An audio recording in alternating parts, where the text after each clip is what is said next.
நம்ம கடைகளெல்லாம் வாங்கி சாப்பிடுவோம்ல சில்லி இட்லி, அது உங்களுக்கு ரொம்ப பிடிக்குமா? அந்த நம்ம ஹோட்டலில் வாங்கி சாப்பிட்றத விட சூப்பரான டேஸ்ட்டில் இருக்கிற ஒரு அட்டகாசமான சில்லி இட்லி எப்படி செய்கிறதுன்னு வாங்க பார்த்துடலாம். ஹாய் ஃப்ரெண்ட்ஸ், நான் உங்கள் ஜுபைதா ஜாக்ஸ் கிச்சன்லேருந்து. இது உங்களுக்கான சேனல் நமது மொழியில். ஃப்ரெண்ட்ஸ், இன்றைக்கி ஒரு சூப்பரான ரெசிபி தான் பார்க்க போகிறோம். அது எப்படி செய்கிறதுன்னு வாங்க பார்த்துடலாம். இப்போ சில்லி இட்லி செய்கிறதுக்கு ஃபஸ்ட்டு நம்மளுக்கு கண்டிப்பாக இட்லி தேவை. நீங்கள் இதை ஃப்ரெஷ்ஷான இட்லிலையும் செய்யலாம், இல்லாட்டி உங்ககிட்ட ஏற்கனவே மீதமான இட்லி இருக்கும்ல, அதாவது நம்ம நைட்டுக்கு இல்லை காலையிலேக்கு வச்சுருப்போம்ல, அந்த இட்லிலையும் நம்ம செஞ்சுக்கலாம். இப்போது இதில் இந்த இட்லியை இந்த மாதிரி குட்டி குட்டி பீசஸாக கட் பண்ணிக்கோங்க.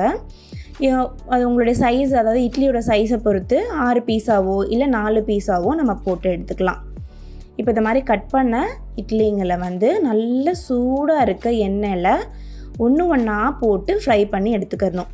எண்ணெய் நல்ல சூடாக இருக்கணும். எண்ணெய் சூடாக, அதாவது அந்தளவுக்கு நல்ல சூடாக இல்லைன்னா இட்லி போட்டதுமே ஒன்றோட ஒன்றா ஒட்டிக்க ஆரம்பிச்சிடும். அப்போ நம்மளுக்கு நல்ல ஒரு பர்ஃபெக்டான ஷேப் வராது. ஸோ இப்போ நல்ல சூடு, அதாவது நம்ம அப்பளம் பொரிக்கிறதுக்கெலாம் எண்ணெயோட சூடு வச்சுருப்போம்ல, அந்த மாதிரி சூட்டில் இப்போ இட்லி எல்லாத்தையும் போட்டு நல்ல அந்த மாதிரி கோல்டன் ப்ரௌனில் நம்ம ஃப்ரை பண்ணி எடுத்துக்கலாம். பார்த்திங்களா, சூப்பராக ஃப்ரை ஆகிடுச்சு.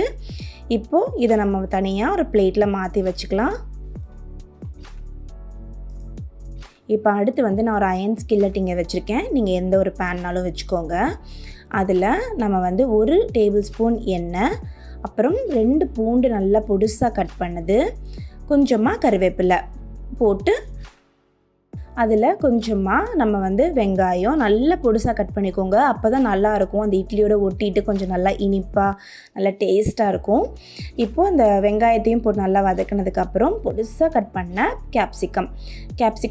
கேப்சிகமையும் போட்டு குடைமிளகாவையும் போட்டு நல்லா வதக்கிடலாம். வதக்கினதுக்கப்புறம் இதில் சுவைக்கு ஏற்ப உப்பு, tomato sauce 1 table spoon, chilli sauce 1 table spoon, அதுக்கப்புறம் கொஞ்சமாக தண்ணி ஊற்றிட்டு இதை நல்லா மிக்ஸ் பண்ணி விட்டுருங்க. பாருங்கள், ஒரு நல்ல ஒரு சாஸ் மாதிரி வந்துடும். நம்ம அந்த சைனீஸ் ஃபுட்லாம் பண்ணும்போது ஒரு சாஸ் மாதிரி பண்ணுவோம்ல, அந்த மாதிரி வந்துடும்.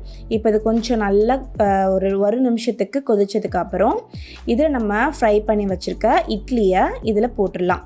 இப்போது போட்டு நல்லா கலந்து விட்டுட்டோம் அப்படின்னா அந்த சாஸ் எல்லாம் அப்படியே நல்லா கோட்டாகி வெங்காயம் குடமிளகாலாம் அப்படியே அந்த இட்லிக்கு மேலே கொஞ்சம் கொஞ்சமாக ஒட்டிக்கும்.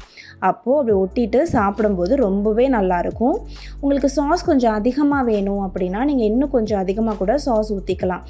எனக்கு ரொம்ப சாஸியாக பிடிக்காது. எனக்கு இட்லியோட அந்த மொறுமொறுப்போடு இருக்கிறது ரொம்ப பிடிக்கும்.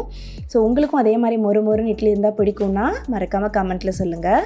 இந்த வீடியோ பிடிச்சிருந்ததுன்னா மறக்காமல் லைக் பண்ணுங்கள். இப்போது இந்த சில்லி இட்லி எல்லாமே சூப்பராக கோட்டாகி ரெடி ஆகிடுச்சு. இப்போது சுட சுட இதை ஒரு பிளேட்டில் மாற்றிட்டு சாப்பிட வேண்டியதுதான் வேலை. அவ்வளோதான் ஃப்ரெண்ட்ஸ். இந்த சூப்பரான சில்லி இட்லியை நீங்களும் ட்ரை பண்ணி பார்த்துட்டு எப்படி வந்திருக்குன்றதை மறக்காமல் சொல்லுங்கள். ஸோ இந்த ரெசிபியை கண்டிப்பாக ட்ரை பண்ணி பாருங்கள். ட்ரை பண்ணி பார்த்துட்டு எப்படி வந்திருக்கு அப்படின்ற உங்களுடைய கருத்தை மறக்காமல் கமெண்ட் செக்ஷனில் சொல்லுங்கள்.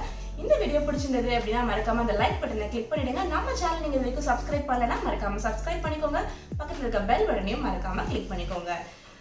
நீங்கள் நம்ம ஜாக்ஸ் கிச்சனை இன்ஸ்டாகிராம், ஃபேஸ்புக், அதுக்கப்புறம் ட்விட்டரில் ஃபாலோ பண்ணலாம். ஸோ தட் நான் எங்கெங்கெல்லாம் போகிறேன் அப்படின்ற இம்மீடியட்டான அப்டேட்ஸ் உங்களுக்கு கிடச்சிக்கிட்டே இருக்கும். நான் உங்களை ஒரு வேறு வீடியோவில் சந்திக்கிறேன். அது வரைக்கும் பாய் பாய்.